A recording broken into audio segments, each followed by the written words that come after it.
Congressional approval, I want to start with that because what is the appetite, George, for increasing annual defense spending by 50%?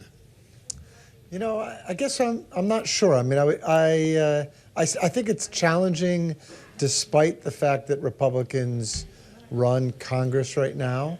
They obviously won't run it forever. The 2027 bill could be sort of approved later this year, right before I think they go into, elections in November. So they'd have to go back into their districts and talk about it. $500 billion seems like a lot of extra money in a country that's managing challenges from healthcare and other issues. So, I mean, I think there's an appetite for more, but I don't know that there's an appetite for $500 billion more.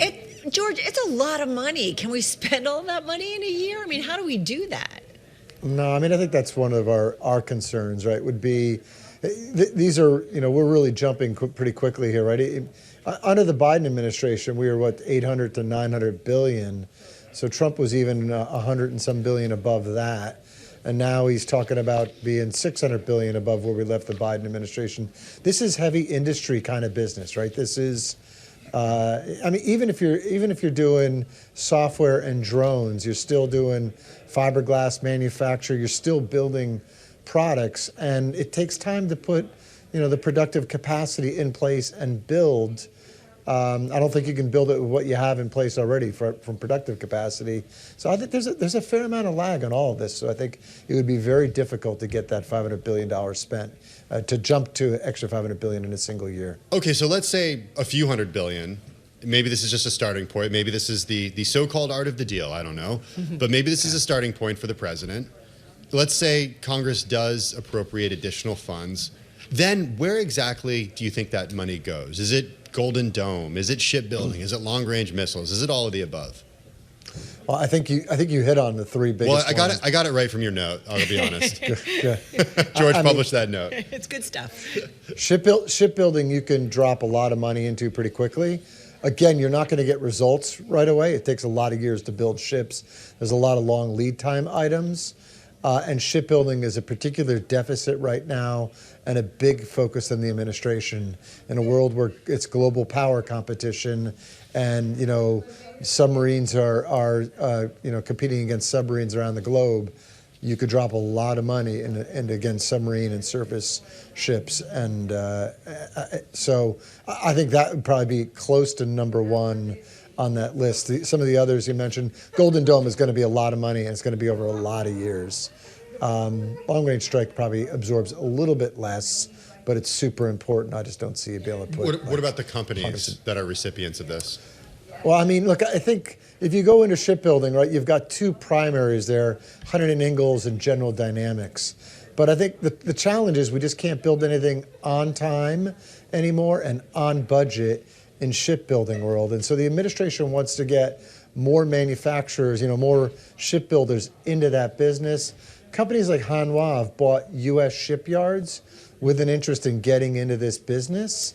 You could see some money get shunted into, some of the foreign manufacturers that are coming to America to build, although I don't know that Philadelphia has that much capacity right now or the capability to build full ships right now. But that's those are some of them, right? And then the others are the usual suspects. So you just couldn't spend this kind of money without going through the Lockheed Martins, right? They're going to help with long-range strike. They're going to help with Golden Dome, the Northrops, the RTXs, the Boeings. You're just not going to be able to spend this kind of money without going back to those usual suspect big primes that he was banging on yesterday about, about capping CEO pay and eliminating dividends and share buybacks. So well, let's go there, because I think that kind of shocked us a little bit, and it certainly impacted the trade there. I mean, what are you hearing? I mean, does any of that make sense? Is that going to make companies invest in more, production here in the U.S.? Wait, but can he even do that? Well, yeah. I mean, from a regulatory, can the president demand that of publicly held companies? I don't know that he could do it from a regulatory perspective. I think you'd have to get our legal people on the line. But to me, if in the old world, when I was in business school, I was kind of told that the shareholders own the company. And if the shareholders own the company, they kind of get to make the decision. I think his influence is contracts. So maybe he could come in, and we kind of heard that in his tweet against RTX yesterday, right? Look, you're spending a lot of money on share buybacks. I'm not going to give you any more contracts. But there are companies that have competitive, skills inside these spaces that are not readily transferable. Exactly. I'm so glad you said that, George. Yeah. So it's if you're not spending with RTX, then where are you going to get what RTX was doing for the U.S. government over a 10-year period? Yeah, RTX builds the Patriot, right? So are we just going to shut down Patriot production for 5 years while someone else figures out how to put that system together? Or 3 years? Do we have a year? Do we have 6? We don't have any time, right? We need more of these. We need them right now. That's why he's frustrated, right? You really, it would be difficult, I think, not to give them contracts. There could be some, at the edges where you could take away to probably show you're doing something. Hey, just 30 seconds. I'm just curious, George, is everything in defense built here?